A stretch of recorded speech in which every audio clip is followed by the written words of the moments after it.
Hello learners, welcome to YouTube channel. जुलाई 2019 के CTET exam में पेपर 2 के चाइल्ड डेवलपमेंट पेडागोजी सेक्शन के क्वेश्चंस को इस वीडियो में हम डिस्कस करेंगे। तो आइए चलिए सॉल्व करते हैं। तो चाइल्ड डेवलपमेंट पेडागोजी पेपर 2 जुलाई 2019 पार्ट 1। तो टू अंडरस्टैंड इंडिविजुअल डिफरेंस, पहला क्वेश्चन था, to understand individual difference in development it is important, यानी विकास में व्यक्तित्व विभिन्नता को समझने के लिए क्या महत्वपूर्ण है। पहला ऑप्शन है to look at the environmental factors that affect individuals, पर्यावरणीय कारणों का विचार करना जो लोगों को प्रभावित करते हैं। दूसरा ऑप्शन था कि to consider maturation of the body and the brain, यानी शरीर एवं दिमाग के परिपक्वन पर विचार करना।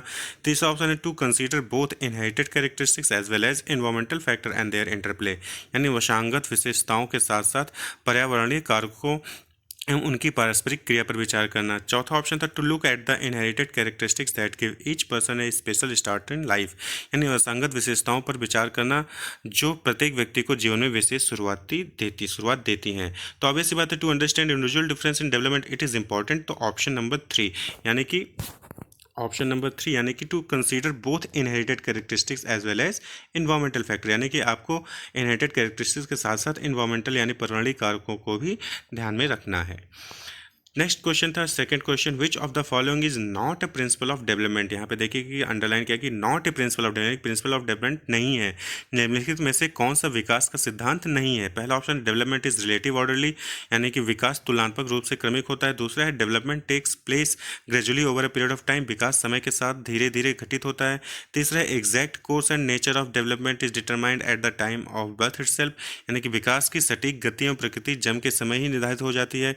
चौथा ऑप्शन है individual develop at different rate, यानी कि व्यक्ति अलग अलग गति से विकास करता है। तो आप भी ऑप्शन देख के क्लियरली मैं ये आइडेंटिफाई कर सकते हैं कि ऑप्शन नंबर थ्री जो है वो नहीं होगा, यानी principle of development option number three नहीं है, यानी कि आप विकास की सटीक गति एवं प्रकृति जन्म के समय निर्धारित नहीं कर सकते हैं। ये प्रिंसिपल ऑफ डेवलपमेंट नहीं है। नेक्स्ट क्वेश्चन है थर्ड, यानी several research studies show that teachers have more overall interaction with boys than girls, what is this correct explanation for this, यानी कि अनेक शोध अध्ययनों से पता चलता है कि शिक्षक लड़कियों की अपेक्षा लड़कों से अधिक पारस्परिक क्रिया करते हैं। इसका सही विवेचन क्या है, यानी कि इसका सही एक्सप्लेनेशन क्या है।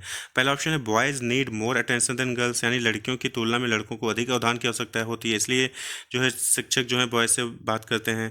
या दूसरा option this is an example of gender bias in teaching, यानी कि यह शिक्षण में लिंग पक्षपात का एक उदाहरण है। या फिर तीसरा option boys are easier to manage than girls in the classroom, यानी कक्षा में लड़कियों की तुलना में लड़कों को अधिक आसानी से नियंत्रित किया जा सकता है।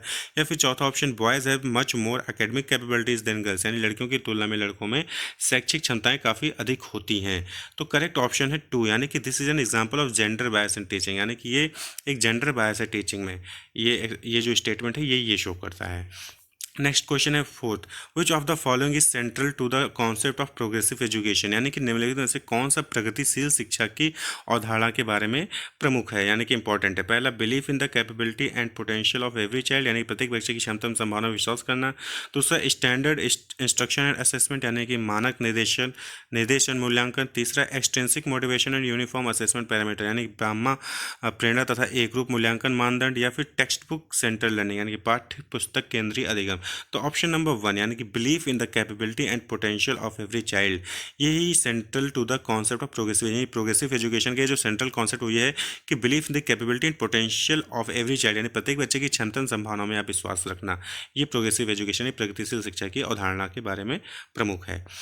नेक्स्ट क्वेश्चन था fifth, what instructional adaptation should a teacher make while working with student who are visually challenge, यानी कि दृश्य रूप से बाधित विद्यार्थियों के साथ कार्य करते समय एक शिक्षक को किस प्रकार के अनुदेशन अनुकूलन करने चाहिए। पहला use of variety of visual presentation, यानी कई प्रकार के दृश्य प्रस्तुतियों का प्रयोग करना। दूसरा है Orient her self so that the student can watch her closely, यानी स्वयं अभिविन्यास करना ताकि विद्यार्थी उसे ध्यान से देख सके। या फिर तीसरा focus on a variety of written task specially worksheets, अनेक प्रकार के लिखित कार्यों विशेष रूप से वर्कशीटों पर ध्यान केंद्रित करना। या फिर चौथा speak clearly and use a lot of touch and feel material, यानी कि स्पष्ट रूप से बोलना तथा छूकर महसूस करने वाली सामग्रियों का अधिक मात्रा में प्रयोग करना।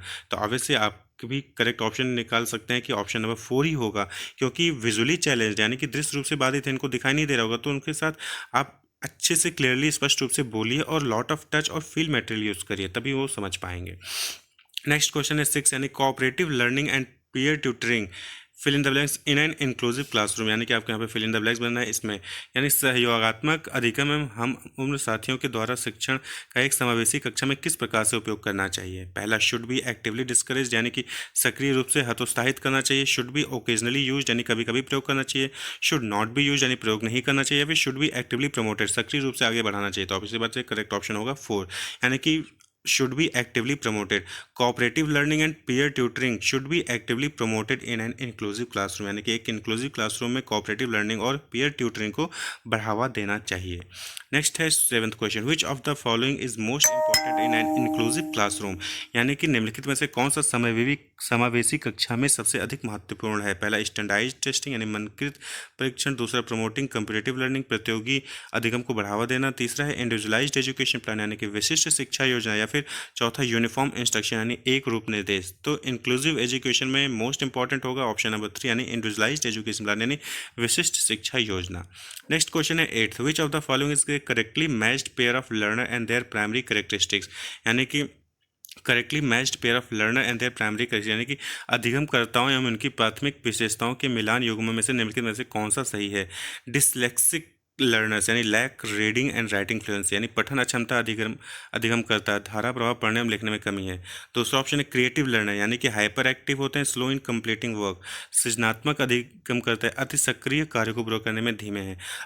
तीसरा ऑप्शन है अटेंशन डेफिसिट लर्नर, यानी high motivation can sustain attention for long period of time, अवधानात्मक कमी अधिगम करता, उच्च अभिप्रेरणा, लंबे समय तक अवधान बनाए रख सकते हैं। चौथा है हियरिंग इम्पेयर्ड लर्नर, यानी can not comprehend visual information, श्रव्य क्षतिग्रस्त अधिगम करता है, दृश्य सूचनाओं को समझ नहीं सकते हैं।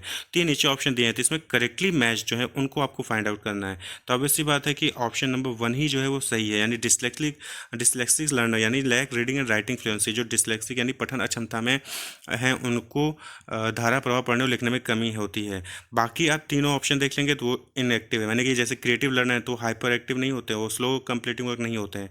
इस तरह से हियरिंग इम्पेयर्ड है तो अगर वो सुन नहीं सकते तो कैन नॉट कंप्रीहेंड, ये तो गलत ऑप्शन होगा कि भाई वो सुन नहीं सकते तो समझ कैसे नहीं सकते, तो इसलिए पहला ऑप्शन जो है वो सही होगा। चलिए next question 9th, the ability to come up with original and diverse solution to a problem is primary characteristics of, यानी कि एक समस्या को मूल एवं अपसारी समाधानों के साथ करने की योग्यता निम्नलिखित में से किसकी एक प्राथमिकता विशेषता है। इम्पेयर्ड चिल्ड्रन, यानी क्षतिग्रस्त बच्चों की। दूसरा, क्रिएटिव चिल्ड्रन, यानी सृजनात्मक बच्चों की। तीसरा, चिल्ड्रन विथ लर्निंग डिसेबिलिटी, अधिगम असुस्थता वाले बच्चों की। या फिर इजोसेंट्रिक चिल्ड्रन, यानी अहम केंद्रित बच्चों की। तो ऑप्शन नंबर 2, यानी क्रिएटिव चिल्ड्रन की the ability to come up with original और डाइवर्जेंट सॉल्यूशन, एक क्रिएटिव बच्चा ही जो है वो ओरिजिनल और डाइवर्जेंट सॉल्यूशन लेके आ सकता है, ये प्राइमरी कैरेक्टरिस्टिक्स होती है। नेक्स्ट क्वेश्चन है 10th, which of the following would not be consistent with A constructivist environment, यानी कि निम्नलिखित में से कौन सा एक संरचनात्मक परिवेश के साथ अनुकूल नहीं हो सकता है। पहला, student work collaboratively and are given support to engage in task oriented dialogue with each other, यानी विद्यार्थी सहयोगात्मक तरीके से कार्य करते हैं तथा आपस में कार्य केंद्रित वार्ता में लगे रहने के लिए सहयोग दिया जाता है। दूसरा, teachers elicit students ideas and experiences in relationship to key topic and plan teaching learning to elaborate और रिस्ट्रक्चर देयर करेंट नॉलेज, यानी शिक्षक प्रमुख प्रकरणों के संबंध में विद्यार्थियों के विचारों एवं अनुभवों को प्राप्त करते हैं तथा उनके वर्तमान ज्ञान की पुनर्संरचना या विस्तृत करने के लिए शिक्षण अधिगम की योजना बनाते हैं। तीसरा option, teachers employ specific need and of the term assessment strategies and give feedback on product rather than process, यानी अध्यापक विशिष्ट सत्रावसान मूल्यांकन रणनीतियों को लागू करते हैं तथा प्रक्रियाओं के बजाय प्रदर्शन पर फीडबैक देते हैं। चौथा ऑप्शन है, students are given frequent opportunities to engage in complex meaningful problem based activities, यानी विद्यार्थियों को जटिल सार्थक एवं समस्या आधारित गतिविधियों में लगे रहने के लिए लगातार अवसर प्रदान किए जाते हैं। तो विच of the following would not be consistent with the constructive environment, option number 3 जो है वो नॉट बी कंसिस्टेंट, यानी कि नहीं हो सकता है। क्या कि teacher employ specific end of the term assessment strategies and give feedback on products rather than processes, यानी अध्यापक विशिष्ट सत्रावसान मूल्यांकन रणनीतियों को लागू करते हैं तथा प्रक्रियाओं के बजाय प्रदर्शन पर फीडबैक देते हैं। तो ये जो है कंसिस्टेंट नहीं है कंस्ट्रक्टिविस्ट इन्वायरमेंट के साथ। तो आज की वीडियो में इतना ही। अगले 10 क्वेश्चन हम नेक्स्ट पार्ट में डिस्कस करेंगे पेपर 2 के चाइल्ड डेवलपमेंट पेडागोजी सेक्शन जुलाई 2019 के। तो hope wish you all the best, keep watching, subscribe the channel for more videos. Thank you.